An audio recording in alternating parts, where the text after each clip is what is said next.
What's up everyone, Taver here with another League of Legends guide. Today we'll be talking about Katarina. Kat is an assassin mostly played in midlane with a very unique mechanic and a high skill cap. Some info in case it's your first time watching one of my guides. I split the video up into a few sections: abilities, runes and masteries, items and gameplay tips at the end. First of all, a short overview of her abilities. Her passive is Voracity, and one of the reasons for Katarina's high damage output.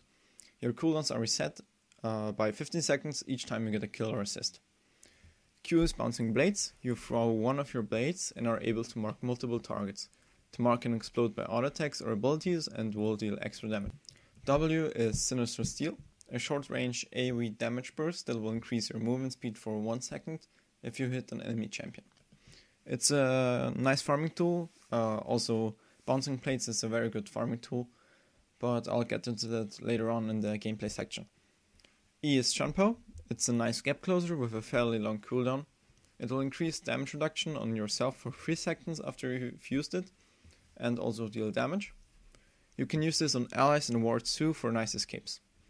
Her ultimate is Death Lotus. You channel for 2 seconds while throwing daggers and dealing damage to 3 enemies. The daggers will reduce the enemy's healing by 50%. This is your most important skill, and it's really hard to time it right, but I'll also get into that later on. Your skilling order, or my skilling order normally, is R first, then max Q, then W, and then E. Alright, let's get into the masteries. I'm still experimenting with the new masteries that were introduced in Season 3, but I had a lot of success with the following ones: 22 in offense, 8 in defense. I would advise you to look for yourself, try these out, try others out, and then decide which ones you like best. For runes, my standard runes are Magic Weapon Marks, health per level yellows, Magic Resistance or Ability Power per level blues, and AP or Movement Speed quints, depending on the matchup. Here you can also experiment a lot, but usually I go with AP per level on blue and ability power quints. The other ones are a good choice too, but you'll have to see for yourself which ones work best for you. They are all viable. For items, well, there were a lot of items introduced in Season 3, and a lot of these items work well with Katarina, but some don't, and I'll tell you my build, which I was using for solo queue for the past weeks. And yeah, I was successful with it, and I'll show which one it is. So I start with boots and 3 health potions for some sustain and easier laning, because as you probably know, Katarina's laning phase is horrible. After I farm up a bit with her and maybe even get a kill, I recall and get Sorcerer's Boots into either straight Rabadons or Haunting Guys, depending on if the enemy mid laner has Magic Resistance boost or more magic resistance, or if he doesn't have those, then I'll probably go for Rabadons, because I don't need the magic pen from Hunting Guys. After that, I most of the time build Hunting Guys into Lion's Torment. Then you can decide if you want to rush a Hextech Gunblade, a Hextech Revolver, for more sustain and longer survivability in teamfights. Another great option, which I prefer, is Zhonya's Hourglass, because it allows you to counter AD heavy teams. And also, once you use your full combo, you can just use Zhonya's, wait for the cooldowns to pass, and then you can use your whole combo again, especially if someone dies and your passive gets activated and all your cooldowns get reset. Some other great choices are Abyssal Scepter, Void Staff, Guardian Angel for late game, very late game, and Realize, although I don't use Realize that much and I don't recommend it. But you can use it, you can try it out. Now to the fun section, which is gameplay with Katarina. Remember, in this guide I won't tell you about last hitting that much or how to do it, warding and all that stuff. Those are skills you have to achieve for yourself or learn from other videos.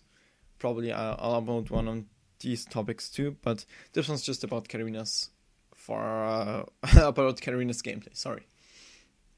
Okay, Katarina's early game. So her early game and laning phase aren't that great.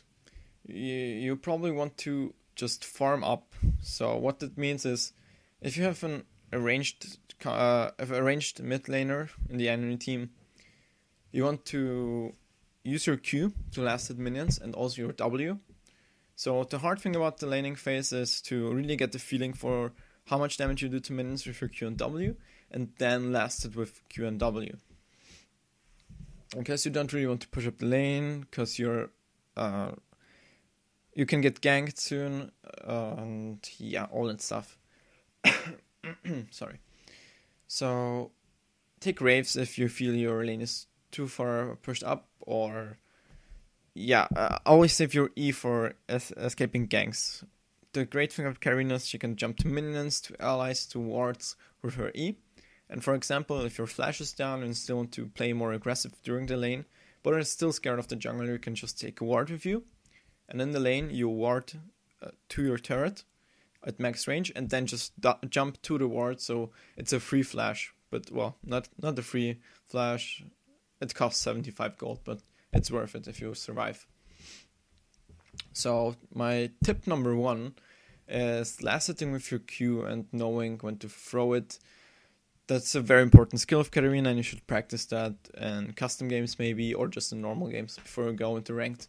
Tip number 2, if you want to poke down the enemy the enemy laner, wait for him to use his cooldowns. For example, Lux, she has a snare, and other mid laners have RCC. Wait for them to use it to last hit minions or just miss it, and then you can go in with your Q, E, W combo, harass them a bit down, and escape with the movement speed increase from your W. That's a great thing about Katarina, even in early game. At level 6, Katarina begins to shine, because you get your ultimate and your damage increases rapidly.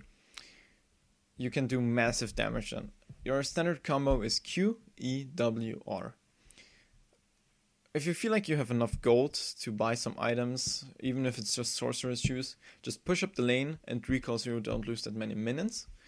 Or just force your enemy lane out of the lane.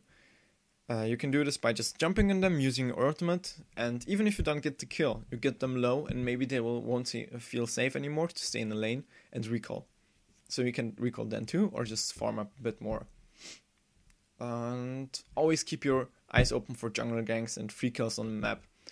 The main reason for my success with Katarina and solo queue, because, well, it's just roaming. You will see this throughout the video footage here.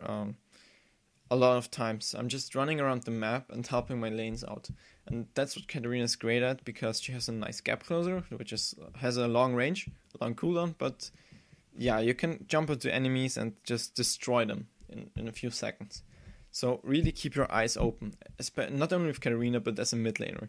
You're in the center of the map, can roam around a lot, and maybe even do some nice ganks with your jungler. Just cooperate with your team. When you get to mid game, you should have some core items, and you can just keep on roaming, especially after level 9. Katarina's damage is just amazing. Just watch out for any CC that can break your ultimate, but other than that, you can easily join fights and help out teammates. Try to keep the focus on carries and squishies though, because Katarina is an assassin after all, and she's built to destroy carries. Another tip is don't fall too far behind from roaming. Remember that once you roam and the other lane stays in mid lane, she won't help out, but the mid lane can last hit and CS, and she will get an advantage onto you if you don't get any kills from roaming. So you have to find this balance between farming and roaming. Your farm, you should achieve 100 CS by 10 minutes. That should be your goal. And you should practice a bit in custom games to get a feel for your auto attack range and your Q. And I talked about it before. So 100 CS, 10 minutes, and still roaming. It's not that easy to achieve, but you should not fall too far behind so that the enemy mid laner, can 1v1 you. You don't want that to happen at all. Never. Just try to avoid that. For late game, if the game went well, you should be doing amazing by now and have a bunch of AP, some survivability, and yeah, all that good stuff. But never engage first Katarina. Wait for your team to chunk them down. The special thing about Katarina is that she has her passive, which resets cooldown, so you can deal more damage than usual AP carries, because, well, you have 0 cooldowns then if you get any kills or assists. So just wait for a tank or someone to engage first. Don't jump in just right away. Wait for your team to do that. Oh gosh, we're running out of time. So yeah, just wait for the enemy team to throw all the CC on them, and then go in with your ultimate and destroy them. Zonius helps a lot to if you get caught or if you just want to go over the cooldowns and bypass them. Alright, yeah, the hardest thing about Katarina is the timing to engage. You really need to get a feel for that, and once you do that, you'll have a lot of success with her. And also, don't just mash buttons once you get the cooldowns reset, because a lot of people do that while playing Katarina. Really keep your cool, and always have an overview of the fight, where everyone stands, where you stand, because positioning with Katarina is one of the most important things, and you will see that throughout the footage here a lot, that I'm just standing around the back, and just deciding, okay, can I go in now, or shouldn't I go in? And if I decide I can go in, I go in, obviously. So, champs that work well with Katarina are, for example, Amumu, or any jungler that has some slow CC, and she gets countered by CC in general. You should pick a mid lane that has some kind of CC to break her ultimate, or to catch her out of position and burst her down early game, because that's where she's really weak. Alright, I think I covered everything I wanted to talk about. I'm trying to keep my guides around 10 minutes. This one will be a bit longer. But I hope I could help you out with Katarina. If you have any more questions, just leave a comment. Or feel free to add me in-game and ask me there. So yes, that would be it for my Katarina guide. I hope you enjoyed watching it, and I'll see you guys next time.